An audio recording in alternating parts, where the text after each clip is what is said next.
Say it, repeat after me, and say it loud and proud. Carolyn Brown. Carolyn Brown. Betty Hayes. Betty Hayes. Florine Martin. Florine Martin.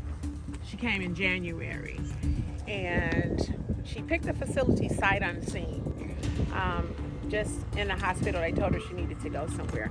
She's had issues swallowing, which made her weak. Nothing more.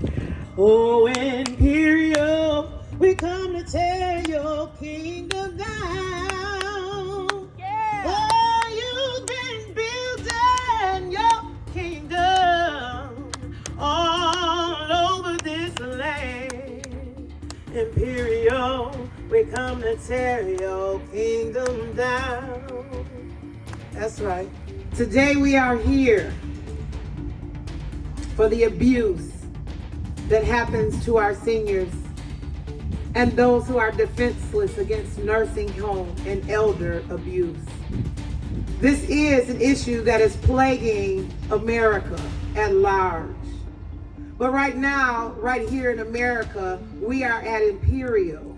They were constantly serving her sandwiches with cheese on it, gave her Ensure Clear, which still contains dairy, which made her sick. On the day she got sick, she kept ringing her light, and that's the day that they left her laying in her own feces and waste for 7 hours, saying they were short-staffed, and the one who left her there said she was tired of coming to answer her light. And so she did not come back. We see something, we're going to say something. And that's the motto that we want to put out for everybody. If you see something, say something, right? Y'all protesting? What's going on? Protesting against what? This facility. How you doing? Y'all remember this? Yes, I do. Hello. Yeah, we protesting this facility. I don't like the way my mama was treated in here. Talking to the corporate compliance person here, who is, I guess, nice, but key word is their corporate compliance. So all of the report was slanted in their favor and never negligent of the staff. And then I was told that that staff person wouldn't be at this facility anymore. No, ma'am, you got that wrong. They shouldn't be able to provide direct care nowhere in America. Enough is enough. And in the words of Valerie Kelly Bonner, not my damn mama, not your damn mama, not nobody's mama or daddy or brother or sister or auntie or uncle or any human being. My mother was in Imperial Villa, which we stand in front of. My mother escaped the civil rights movement and came to Inkster, Michigan, so that she could avoid having her rights violated. The first job that she had when she arrived in Inkster, Michigan in 1966 was at a skilled nursing facility. She went on to work as a surgical tech and retire as such. She understands everything that should happen in these facilities, but most important, what should not happen. My mother lived all of those years and worked all of those years and attained the age of 76 years old to be abused. And then there are several people in there that have the duty to report. All of those licenses need to be taken away. The social workers and everybody in this hellhole, because you have a duty to report and you're not reporting anything that goes on in here. And it's a shame. You're telling me that I didn't have the right to get a report about my mama, right or wrong. Okay. And I do have the right to get a report about my mama. First, I want to thank God that I'm here. You know, I think we got to thank God that we're in the presence because God has made this all possible.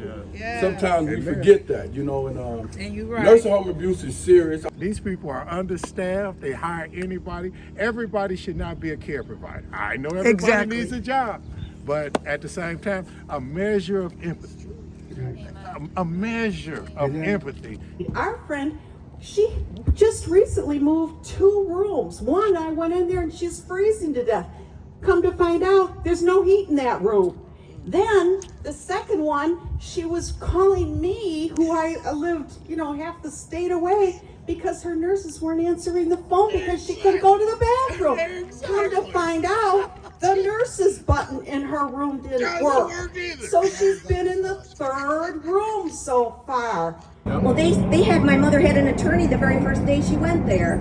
She said that my mother found her own attorney. I found him on the computer and called him up, and I said, my mother's answering the remote control at my house, so I don't know how she did that. We are not visitors, we are their voice. Yes. Absolutely. Right? Yes. Absolutely. Absolutely. Yes.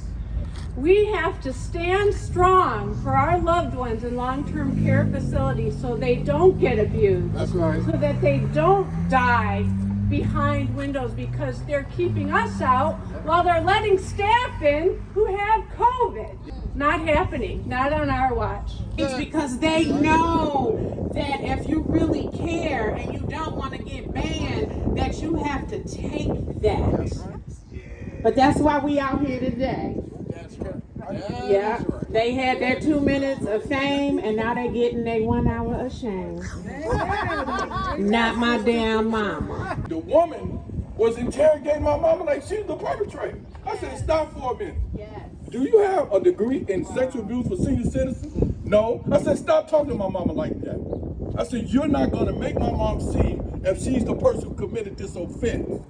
Stop that. So then it came out that what they was doing, whenever they found out that somebody who worked for staff commits an offense, they go around and see the vulnerable senior citizens and have them write out some fictitious statement saying nothing didn't happen. I said, what you think they gonna say? They're under your care. There's an invisible threat there that they're gonna be retaliated against. If you don't like your job, get out of it. I get it. It's not for you. Everybody can't do everything. But at the end of the day, what you will not do is abuse another individual. You will not violate their civil rights. You will not violate their constitutional rights. That's what you won't do, and say it's okay.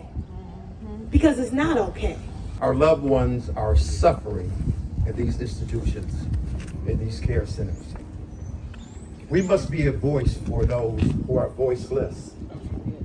Our loved ones daily are experiencing abuse. They are afraid to tell us, fearing what will happen to them and what would happen to us by standing up and being a voice for them. We have work to do. And it's about time that we ended it. It's time that we end our abuse against our elderly people. That's right. It's time that we end the abuse that's going in nursing homes. We all getting older. You know, Yeah. I could be over here next week. Because the system do not protect senior citizens. Period. Let's call it for what it's worth. They got lobbyists up there that's working on behalf of nursing homes so they cannot be held accountable. We know who they are. We're following them. We are the blue shirts. We're sick of them trafficking our elderly, our vulnerable. And I'm going to add something else. The undereducated. You guys, we don't know what we're doing. Right. We don't know what we're doing, but the Lord has given us discernment. And that is what's going on, is that we are learning what's going on. It was our beloved Martin Luther King that said, injustice anywhere is injustice everywhere. And I heard a couple things out here that is so true.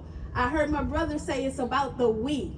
I just heard my friend Valerie Kelly Bonner say that she rode with the blue shirts before anything had ever happened to her. And that's always my message. I gotta stand with you because I don't know when it's gonna happen to me. Not my damn mama. We will not stand down. We will not be silent. We will not take down. And we're going to continue to stand on behalf of the people. We must stop elder abuse right now. You know, if this was an election year, we could talk to our elected officials right here on this damn grass. But they ain't here. You know, so that's one thing that I've learned from Trisha and Survivor Speaks, the accountability. They would be here cheesing, hemming, and hawing, taking all kind of selfies today. But they already in office now. So they don't have to come out here and do nothing. And then we forget about it when it's time for them to be reelected because we have some career politicians. This shit ain't new. They done heard about this multiple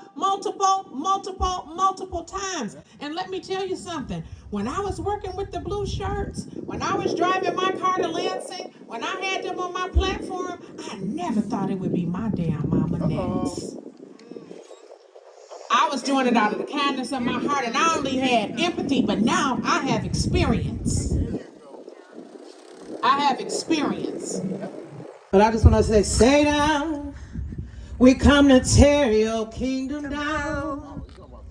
Oh, Satan, we come to tear your kingdom down. You've been building your kingdom all over this land. Satan, we're gonna tear your kingdom down. Oh, Satan, we're gonna tear your kingdom down.